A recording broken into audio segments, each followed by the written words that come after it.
more pleasant weather today. It's still warm, but it's not humid and hot like it was. It's just kind of regular old hot, and we can take this. The weather seems to be going to stay sort of like this. I think tomorrow may get in the mid 90s again. Right now, currently it's 93, a lot less humidity. And for a minute, I mean, just a second, we were standing outside my work project here at the house. I was standing there with Jay Douglas and the team over at Douglas Heating and Cooling, and we all at the same time. It was funny. It was me and him and our builder. We just all looked at each other and went, "Did you feel that?" I mean, this breeze came through the yard, trees started rustling. Fall's getting close, man. It's getting close. What are we? 18 days till football. Closer than to the holidays than you probably feel comfortable with. Here we go with that part of the year. Crocker Moving Services. If you're at a stage of life where you got some moving to get done, they'll come help you get it done. This is what they do, and I love the way Eric and his team can scale their services. What that means is they've got to manage a tight business to be able to service a lot of smaller projects in a workday. They don't want their crews just sitting around with downtime. Time is money in every business. So they run a tight ship and can come out. I think this is why they're also so good and efficient at scheduling. They can estimate the time it's going to take based on distance and the amount of stuff almost to a T as to how long it's going to take them. And so then you're not surprised. They got a minimum of 2 hours. And so they can patch together a full day for their crews, come knock out something smaller for you, keep it within limits, and give you a good price to take really good care of your stuff. So that makes sense all the way around. This is just a well-run company, and that's a reflection, I think, of Eric and his background in the Marine Corps and his very straightforward approach to things. It's Eric Crocker and Crocker Moving Services. Whether you're just doing some of those little smaller short-term projects, or you got a big fat family move where you're packing everybody and you're going a long way, Crocker can absolutely help you. They've got the manpower, really good people working for them, and everything you need to get your stuff moved. It's CrockerMovingServices.com, CrockerMovingServices.com. Let me revisit something that came up, and I appreciate Trish who called us. I think that was the last hour. And AJ, she kept referencing you. Did you interview her earlier today with all this information about Mr. Spence? Yeah, so I did. I actually had her on.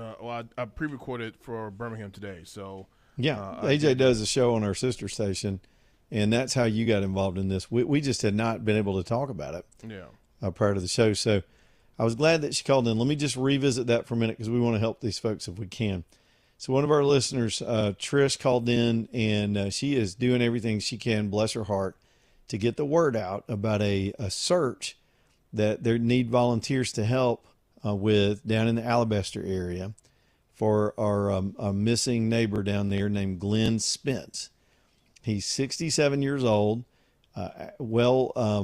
just a sharp-looking African-American man who is not homeless. He has a family, he has a home, but he knows everybody because he kind of walks around and is always around some of the shopping centers, and people just know him. There was a guy in my hometown like this. We called him Punch. He pulled a little red wagon with him everywhere he went, and everybody in town knew Punch. We had another guy named, that was just called Jesse James, same thing. Had family, but just liked to be out and around with people. And sadly, we believe he is suffering some stages of Alzheimer, and I think he has, in addition to Alzheimer's, he's got some other conditions. But he's been missing since Thursday night, somewhere around, they believe, about 2 p.m. He got into the car with someone who gave him a ride to Pelham, but the police have talked to that person, and they don't think any harm came to them. But they're just worried that he's mixed up and lost, hopefully still alive. And of course, in this heat, it's not like when people go missing in the wintertime where it could be brutally deadly just trying to survive overnight. But this heat can do damage. We've had heat alerts the last few days. And we just hope somewhere maybe he's confused and with people that may know exactly where he is. They just don't know what to do with the situation. So the word's out. Most of the local TV stations have covered enough of the story. It's not going to take you long to Google search what he looks like. I encourage the audience to let's get a picture of Mr. Glenn so that everybody knows what he looks like and who we're looking for. Description's very important here. He goes by Mo, by the way. If you were to happen to talk to somebody where he's using that name, his formal name is Glenn Spence, but apparently people call him Mo. And a lot of folks down in Alabaster see him along Simsville Road and Southbrook Village is the way it's being described. There's a video, surveillance video of him walking along in one of these pictures, so you can see his mannerisms and his gait and how he moves. We just hope that he's okay. So if you can't do anything to help, certainly send up a prayer for the searchers and Mr. Spence. But if you can, here's the important part of the message. They're looking for volunteers to help them. They've sort of set up a coordination center. I guess you could call it a command center down in Pelham at the Harley dealership. And those are good folks over there at the dealership. And they had some space and said, sure, use our space. So for the next 3 days, and again, luckily we're getting a little bit of break on the weather. They're from, I'm making sure I got the hours right, from 6 in the morning until 7 at night. They're going 13 hours a day, and they're going to just do these searches. And they need help from people, some people that have the capability to search, I guess, on four-wheelers or by foot into certain areas. Others, they're just giving out flyers. They've got 1,000 flyers that's been donated so they can just, in paper copy, just hand out his picture so people can be on the lookout for him. And so it's always we get missing persons cases. A lot of times in the news, I can recount so many that we've covered and talked about. Some sadly do end tragically. Some don't. Some are amazingly, the person's okay and there's a huge sigh of relief. And we can't always do them. Apparently there is a silver alert with Amber Alerts. I'm just going to stay on this for a minute. We'll switch subjects here in a little bit.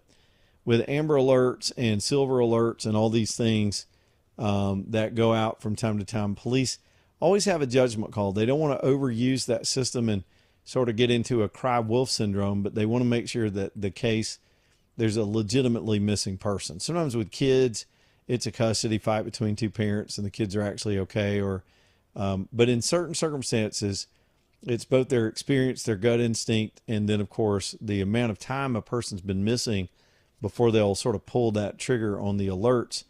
And we've got a pretty elaborate system nowadays for helping out. And I think this is one case we've been talking a lot about tech and the intrusiveness of tech, but this is one case where tech could be helpful to us to try to find Mr. Spence. So if any of you are so inclined, I know it's late in the work week. A lot of folks have things going on.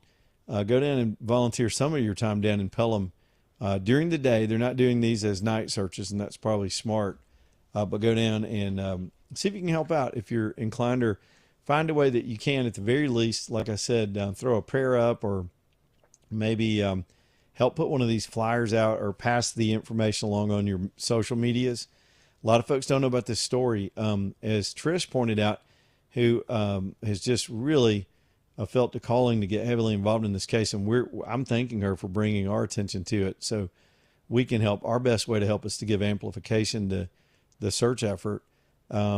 She was so concerned about him, but she said that he lives in an area where a lot of older folks live and may not be on social media, may not even do any media nowadays. Hopefully one day I'll get like that. I'll just sit on my porch and stare off in the mountains. But some people, it's a simpler life and they have no clue that their neighbor's missing. So they're trying to canvass those neighborhoods where he's likely to be. I will tell you, I've covered cases like this where Alzheimer's can kick in and it can be so dangerous. Any of you that have had it in your family understand how quickly things can turn and how confused and scared folks that are going through these stages can be. There's even an anger stage where they're so confused, they're mad at the people that are trying to help them. And it can be difficult, even if you mean well, when somebody becomes disoriented. I remember we had a story of a lady when I was working down in Columbus, Georgia. She got in her car and was in the early stages of it. I'm not sure if she'd been formally diagnosed, but was early enough that she was still driving a vehicle. And she was found 200 miles away in a cornfield in her car, where she had just started driving and couldn't figure out where she was going and just kept driving. And she wound up near, I think it was down around Savannah, Georgia, and had pulled off one of the roads and gotten onto a dirt road and somehow turned into a cornfield. It's amazing anybody ever saw her. I believe the farmer that worked the field saw her. There are plenty of other missing person cases I could talk about where I'll never forget one. It was this teenage kid that was missing. We thought foul play had happened. We had gone on this search. I was in TV news at the time, but volunteered with the volunteers to go out and walk through the woods and do the grid search. And man, his dad was so brokenhearted. I was a young dad at the time too, and I connected with his father so deeply. And so for days there were prayers and memorials and searches. And it turned out this little punk went down to Panama City with his girlfriend and was hiding out on the beach. Stole a credit card, and somehow that was before everything was so instantly traceable, and they were able to track him down. I volunteered to his father to beat that kid's ass myself so he wouldn't have to do it. But he was so relieved to get his son back because his worst fears had been recognized.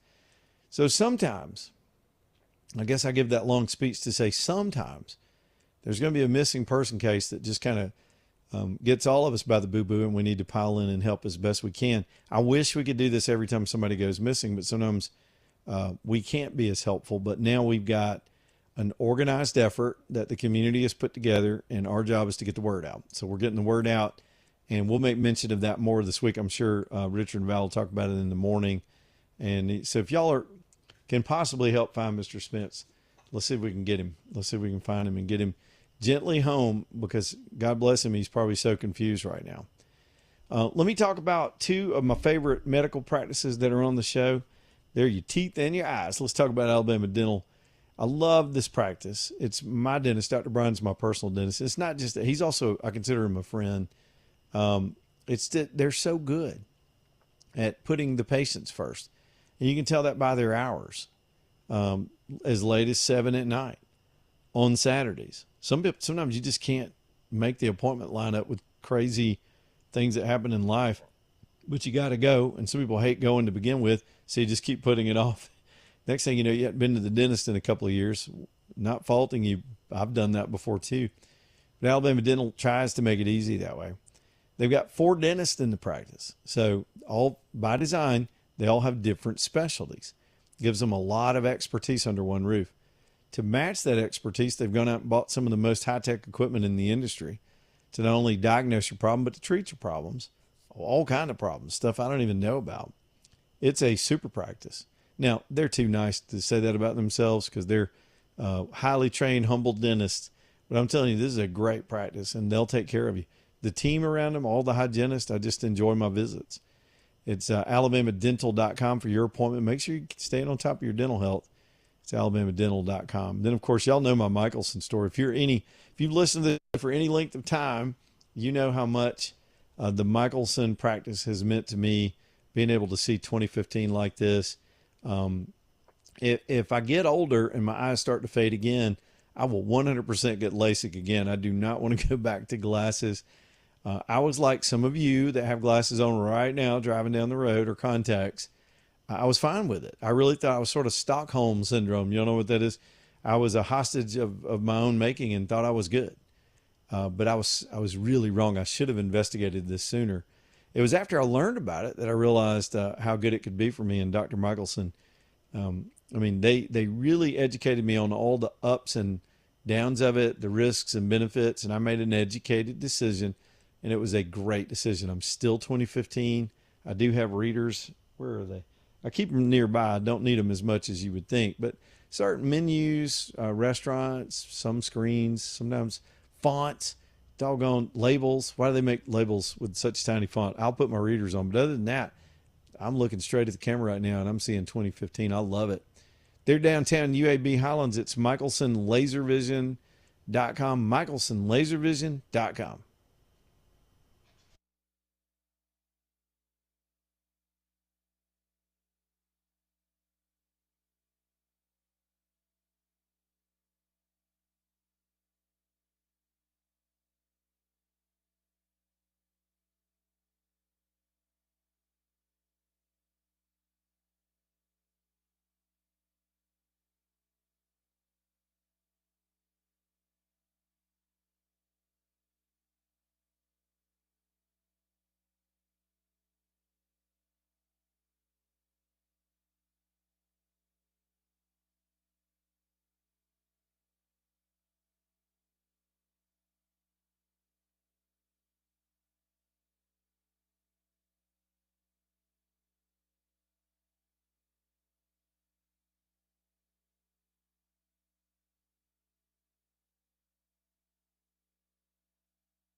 All right, y'all. 423. Let's do it. Let's do it.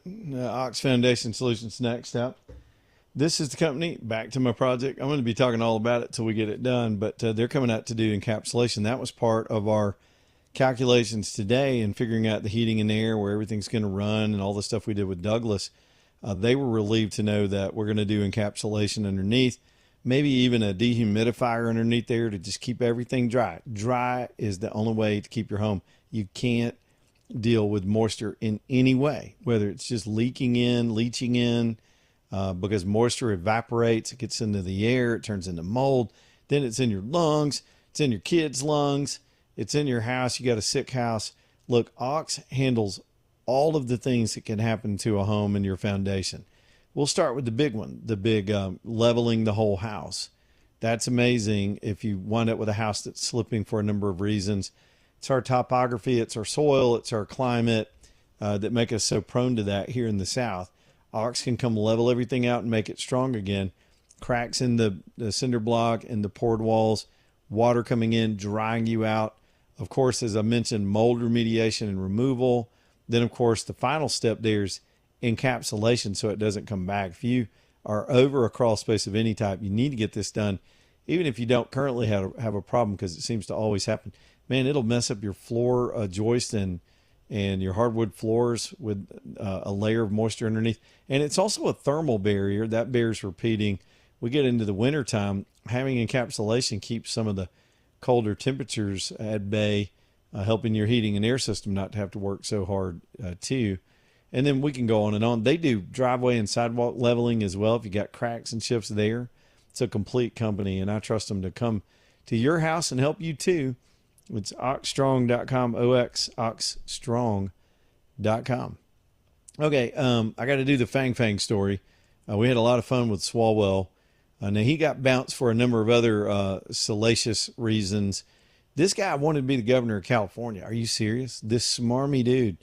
And by the way, he couldn't get any if a woman died and left it to him in the will. But yet, here comes Fang Fang, and it flattered his ego.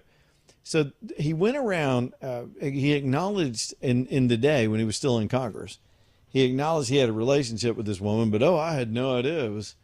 I had no idea that we didn't have any intimate relationship. She was an intern for a minute, and then the FBI, why, they came along and advised me, look out for her. She might be hooked up with the Chinese. So, naturally I broke it off.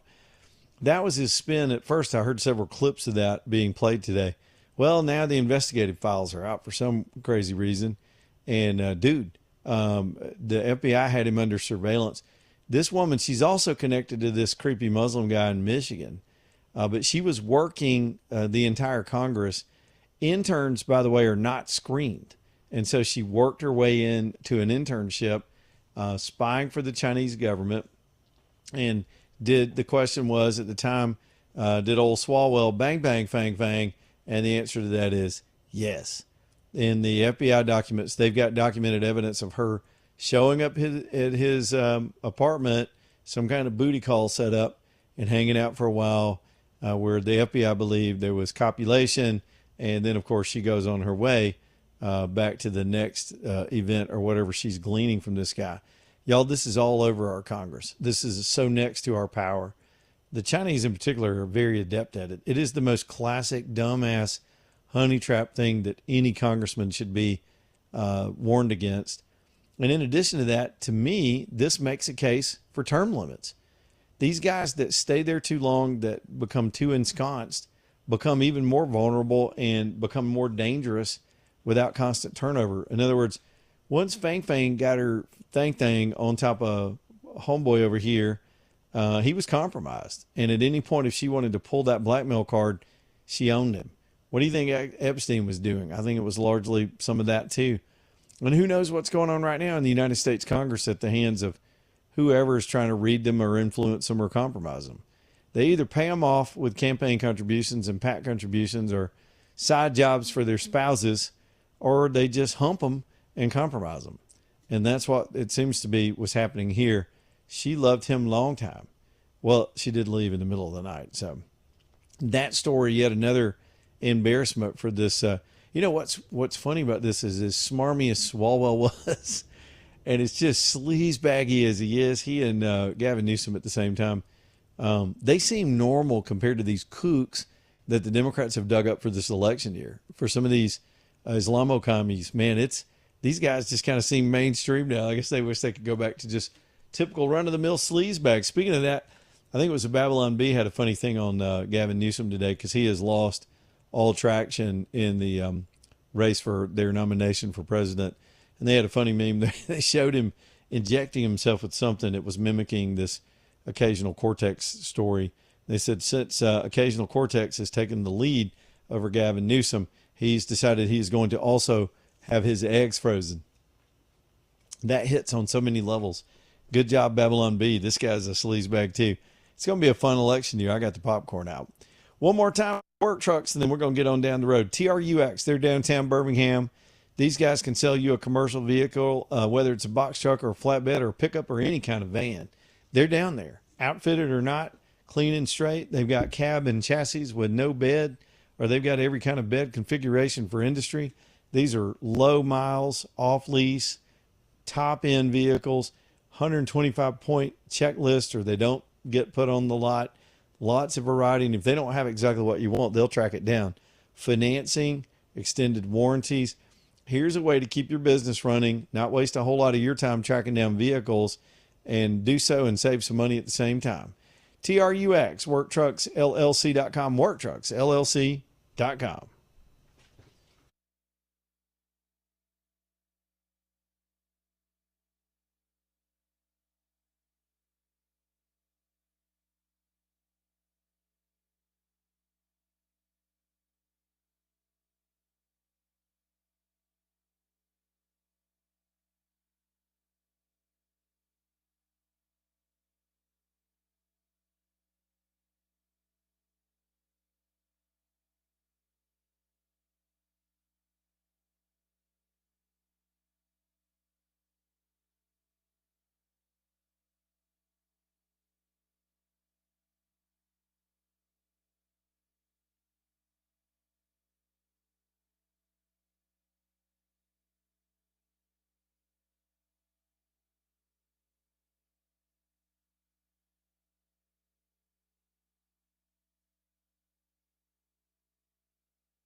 Man, speaking of Fang Fang, it just reminded me that today I had Bang Bang for lunch.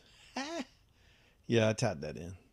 Project Lean Nation, I ate the Bang Bang burger. That thing it's one of my favorites. You'll have favorites too if you try Project Lean Nation. It is pretty incredible how this stuff is working.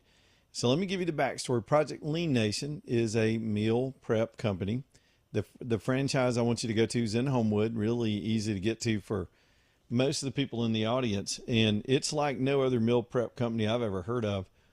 And by way of introduction, I knew of and have friends with a lot of people that are friends with the owner, Forrest. So I knew it'd be a quality product because I know his business reputation and his personal reputation. And once I got introduced to him, I'm at a stage where I'm finally open to trying this kind of thing. I'd never done it. I've been approached a million times, it seems, to do this pre-planned meal thing. And I like to freestyle. But what I've found is it is a time saver in my life. It has been really hectic, especially since I got home from the road with everything going on with me personally and then with the show. There have been many days I would have really screwed up. And I think that's why I was having trouble losing the weight. Because when I had time to slow down and think, say if I went to a restaurant to sit down, I'm going to order pretty healthy. I pretty much know what to do and what I like. And so that helps. But it was the moments when I'd have a craving or I suddenly was in a hurry and I'd hit the drive-through or just take a shortcut. That was sabotaging anything I was doing on the positive side. It was also sabotaging my workout. Now, I stay pretty active. I try to get the steps in every day and do some. It's a low-key version of how I used to work out, but I just wasn't getting anywhere. I could blame it on age and metabolism and all those things. Is really I needed to shake it up. So I did Project Lean Nation about 2.5 weeks ago. I'm already losing weight. And it wasn't even, to be honest with y'all, it wasn't even just a weight goal. I could handle it if I'm like this forever. I'm fine. But it's always nice when you close fit a little better. My main goal was I got 5 grandkids. I want to see them go to college. I want to be around. My dad died young. He did not take care of himself. So I just wanted to be healthier. And when you're healthier, you feel better. And all that. In the last 2 weeks, I got more energy. I'm getting more done. I've got more clarity. I guess I can think better because I'm not eating junk. These meals are healthy. They're not fattish where they're like heavy on the protein and light on this or that. They're balanced. And balance is the key to everything. Has been my experience. I'm just saying I like the Bang Bang burger. My wife's doing these with me. She wanted to get in on it. I said, let's do it. She's finding some similar results. She and I have different tastes.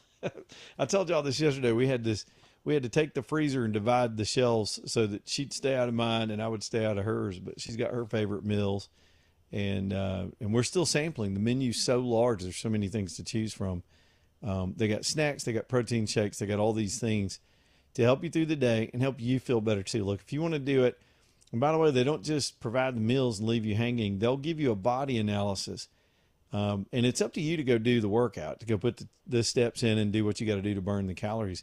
But that gets easier when you start seeing results. It really does. It makes, today I was disappointed. I couldn't go do my normal sort of walk run in the morning because I had a doctor's appointment. I got stuck in 280 traffic. I haven't been on 280 in that 7 o'clock traffic in a long time because I usually don't go in that early. And that ate up an hour of my life just to get to my doctor, my doctor's in town. And so that just sort of ate my morning up. Had some meetings today to get to as well. But I'm going to make up for it tomorrow because I don't want to lose track. Let me just, one more thing about Project Lean Nation. And I rode by there. They weren't open this morning. I rode right by there after my doctor's appointment. Wanted to pop in, but they weren't quite open yet. Once you get some positive, anything goes right, it's easier to get a streak going. And streaks are where it's at. When you really get on a good track, then you don't need some of the other things. If y'all are doing the shots, great. Some people really need them. If you're in a critical area where you've got a lot to lose, those things have proven to be miraculous. But for most people, you just need better choices. And this was really helpful. Busy moms trying to plan meals for your family. Your kids are hungry all the time. They can always pop one of these in. You know they're eating right. It takes all the thinking out of it. And the kids will love them. 5 minutes in the microwave and you're done. It's Project Lean Nation. Y'all go see them. Let them scan you in. It's not really a weigh-in. They give you a little body scan. Find your numbers. Find your targets. Let you pick your meals and get on it. let's see how we do. Now's a good time before we really get challenged during the holidays with all the holiday eating. And for me, it's also football eating because you get these watch parties and it's just a lot of, I get nervous and start eating during the games. It's Project Lean Nation. Y'all go see Forrest and his team down there and tell them we said, hey, when you get there. Downtown Homewood, let me try to give you a Homewood description. They're sort of on what I call the Vulcan end of the downtown area. They've got their own parking lot right behind the store too. If you want to make it easy on yourself and go right in and out the back door, it is Project Lean Nation. Y'all check them out. Okay, let me go to this Fauci story. I was just looking at this during the break. I'd planned on doing something else this segment, but this guy he'll go down as a villain in my mind for the rest of my life. Have y'all ever heard of a guy named David Morins? Most people have not unless you follow this super closely. Well, it turns out he was a senior advisor to Fauci, and he has just pled guilty to conspiracy to defraud the United States of America. It's time.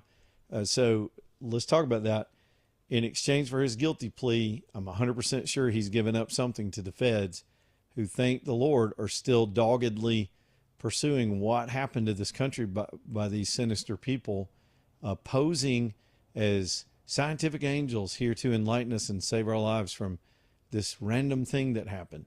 Fauci paid for it. Fauci and the Chinese developed it. It leaked out. He started to cover up, and then he arrogantly continued to give bad advice to, and we saw the miscarriage story last week. And we thought the Senate hearing and his embarrassment at constantly pleading the fifth was kind of going to put an exclamation point on this, but it's only compounded because people are coming forward. There's the contempt charge that he's facing. I know he got the pardon from the potato head, but will that pardon even last? I think once it's challenged in a legitimate court case, which could be this whole thing coming up, that pardon may get set aside. And whether Fauci himself gets personal justice, i.e. jail time, I mean, what is he, 85, or fines, you could take all of his money. He doesn't have enough money. There's some big-pocketed, deep-pocketed people close to him that I think ought to be on the receiving end of some of this justice as well, that were in on the data and understand these communications. So now they've got this Moran's guy who's cut a deal with the government. He's one of the key figures that buried all the COVID records, according to this post, and all the Freedom of Information Act requests when people were trying to get the truth from our government during this time. This guy was running interference for Fauci, and now he has pled out. There will be others because they didn't get pardons. It was so short-sighted on the part of the Biden team that rushed out this auto pen pardon for this creep, and they forgot all the underlings underneath them. So now they're going to be able to testify as well. This will be also this evidence gleaning that the feds are doing could potentially get handed over to the state cases. There are at least 3. We think there could be as many as 14 states that are pursuing legal action themselves on behalf of their citizens. And what happened during that era, that Fauci himself, and I say you got to go after Birx, you got to go after the whole team. That Walensky lady that was running the CDC, they were all lying to us, and bald-faced lying to us. There's another thing I picked up on today. It was a friend of mine I was having this discussion with, and he put me onto something that I had not been following, and I've still got a lot of homework to do. I honestly don't even think I know enough about it to present it on the air yet, but I'll just give you a hint as to where this is going. Apparently, we're in this quandary too. There's some people out there with maladies that are lost in our system. And I made the statement last week. I gave Katie Britt a shout out yesterday for wanting to help our man, Mr. Finn Church. And I think she'd be the perfect person to take the lead on this. But the miscarriage story alone needs to be investigated. And by that, I mean, we need hospital data, patient records. We need to, these women and these families, because it's the dads too, that lost children during this period, will never get those kids back. There's not enough money that can patch the hole in their hearts. And it's not just about that, but they need to know that this country cares about what happened to them, and they need disclosure. They need hearings. They need to know if they've been rebuffed by their doctor or their hospital that, oh, it's all in your head. You just had a miscarriage. Go home and try again. Maybe they didn't. Maybe that was traced to this. And the evidence chain can point to that and give them some answers. some of which have gone on with their lives and they've gone on and had children, or maybe had children before. But that's a loss that's indescribable. So you got that group of people. And then I'm finding out today about some other issues with cancers. We know a lot about the heart conditions. And for now, unless you connect all the evidence, it's all anecdotal. It's statistical. You've got patterns that are statistically anomalies that seem to be associated with the same time period that need to be investigated as well. So it's not just about get Fauci and have a little witch hunt over this one guy. The whole system needs to be on trial so we don't get fooled again. And the people that were, for example, this is what I was hinting at just now. And I'm saying hinting because I don't have chapter and verse on it yet. But apparently even currently, the CDC is stonewalling some cancer data and some statistical information that a bunch of patient groups want access to because they think it will help give them some clarity, maybe closure on the fact that some odd cancers have started showing up they believe are also connected to the vaccination program. But the raw data, which is under the control of the CDC, somehow is still being shielded and not being given to these particular people to do their own homework. One, our government, to come clean, should be doing that homework for them. They damn sure should not be shielding statistical data that can be used for whatever reason. We paid for that data. We own the CDC. It's part of our government that they take out of our checks. They should be responsive to the public and let us know what they have. Now, I don't know the details of it, and I'm still looking, and it would seem to me with the new regime in charge nowadays that they would be more forthcoming. But having worked right in the middle of it, the federal government is bloated. It's big. It's huge. It's a big just mesh of agencies and bureaucrats, and it's indeed a deep state. And sometimes these things wind up under the radar while bigger picture issues are being fought over in Washington. But this thing needs some attention.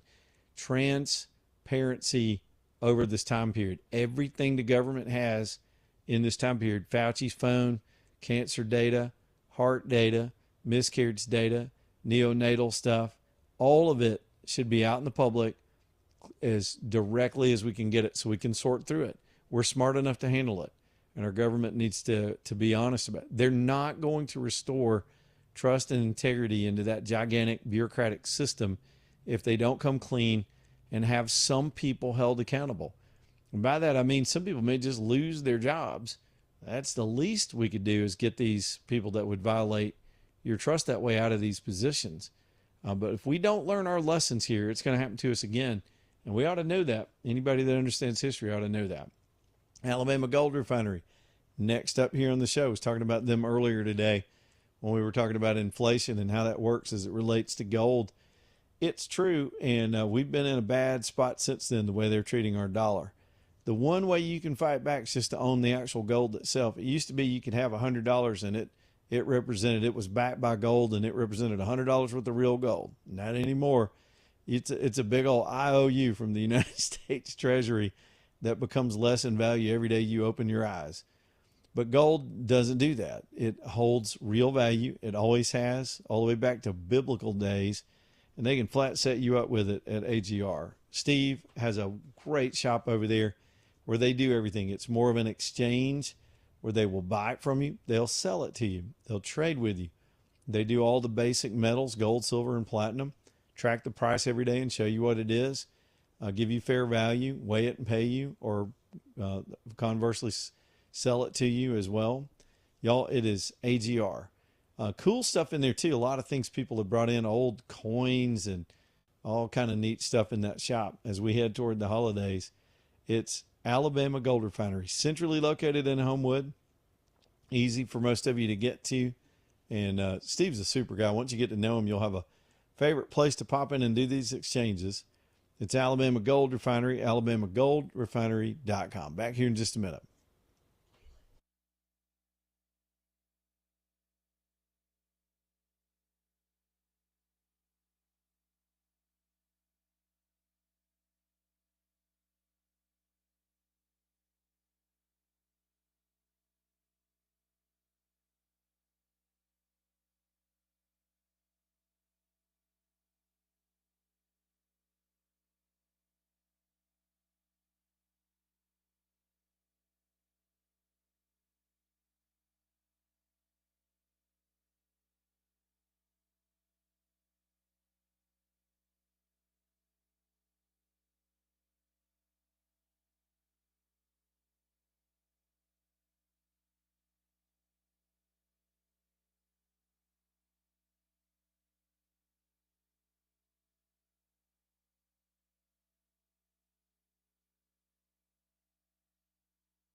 Man, back to my work project here at the house. The roof is done, man. It is done. Greg got his team out here, and just in an afternoon last week, they had that roof on. They came back and tweaked some things on Saturday, finished up some stuff. I was so impressed with their work, how clean they left everything. I mean, it's already kind of messy. It's a construction site. So if you got an existing home and they have to come out to your house, they're going to haul everything away with them and take good care of your property. Greg's the man. He's the man in roofing. He's been at it almost 30 years, got his whole family involved. These guys are roofers. This is what they do. This is their family name, and he'll take care of you too. Not only in the installation, but all that daggum paperwork, which maybe is hard in that business, is handling the roof project itself, just dealing with insurance companies and helping you with financing, whatever you need. Greg is the total pro. Don't go call if you wind up in a storm situation. Some people got some wind damage last night, a little bit of tree damage last night. We're constantly dealing with that in the South. Don't just take some fly-by-night operation because you're in a desperate hurry. If you do have an emergency, Greg will come get you a tarp on, get you dried out, and then work with you methodically to get that claim filed and get it done correctly. You've got some time to file that claim. You don't have to do it the next day. But this is a wonderful company. Jot this number down. Every night I try to get y'all to put this somewhere, because here's what happens. People will half listen. It's true.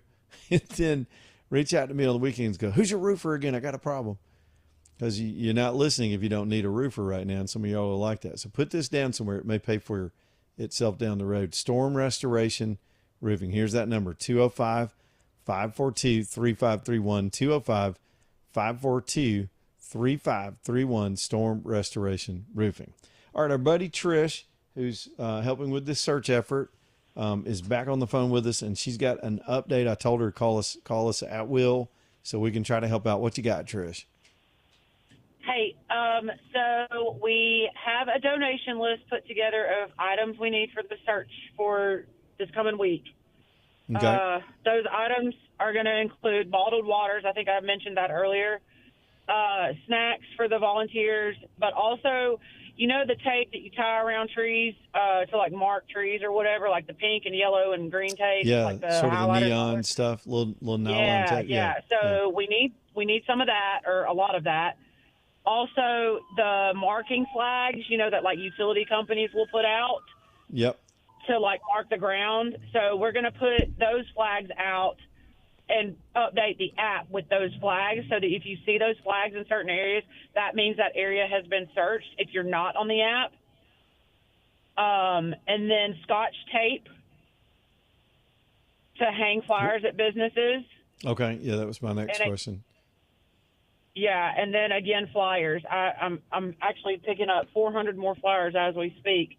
Excellent. But any local businesses that want to donate flyers, please, please, please. And all of these items can be dropped off at the Harley-Davidson Pelham. I will be there at 7 a.m. tomorrow, along with a couple of other volunteers, and we will be there until 8 p.m. tomorrow night. Same goes for Thursday and Friday. You are doing an incredible job, Trish. It's like you do this for a living or something, and you're keeping us in good. I mean, you're answering all my questions before I can even get the word out. What we're doing is we're trying tenacious. I think I used that word earlier. Yeah, we reset all this at the top of the hour so folks would be updated, just in case people jump in and out of their cars this time of the day. We're looking for 67-year-old Glenn Spence. He goes by Mo. 67-year-old African-American gentleman, may be suffering from some forms of Alzheimer's. He's just gone missing since Thursday. So the community is organizing a search effort, and Trish is helping lead that effort. And they have a sort of a command center, or just a coordination center set up near the Harley dealership in Pelham. If you don't know where that is, it's right off the 119 exit, kind of back there behind some of those restaurants, kind of behind the Cracker Barrel, actually. And y'all go. So it's directly behind King Buffet. Sorry to cut you off, but no, it's that's directly fine. behind King Buffet, and it's Excellent. it's actually in the Harley Davidson parking lot. It's the back building at Harley Davidson. Yep. And so y'all look, help out if you can. These items that she just listed, I've got 1 minute to Trish, go back through just a quick list. People that don't have time to really come do the grid search can just drop this stuff off to feel like they're helping out. Absolutely. So we need bottled waters. We need snacks for the volunteers. We need the tape that you like tie around trees to like mark trees and stuff, like the caution tape. We need Yep. those flags, like utility flags that you put in the ground to like mark an area. Maybe like you see them for like the pipes that are buried underground. And we need Scotch tape and we need flyers. Good so stuff. any local businesses that are willing to donate flyers, for sure. And get online, share his picture, find out about the case. It's all over the local media, and I'm sure we'll get you some volunteers and some manpower out there too the next 3 days. Hope y'all find him hope y'all find him in the next 30 minutes. But if not, we'll try to be there to help you out. Thanks, Awesome. Trish. Thank you so much. All right, thank you. Bye-bye. She's been awesome this afternoon. I don't know Trish, but she has been very communicative. I just made up a word. All right, let's do the top of the hour, 1819 news. We'll come back and do the last hour, your phone calls too. If you got anything to add to this search effort, we'd love to hear from you as well. And we'll talk about some other headlines and breaking news. Leland Live, Talk 99.5. Here we go.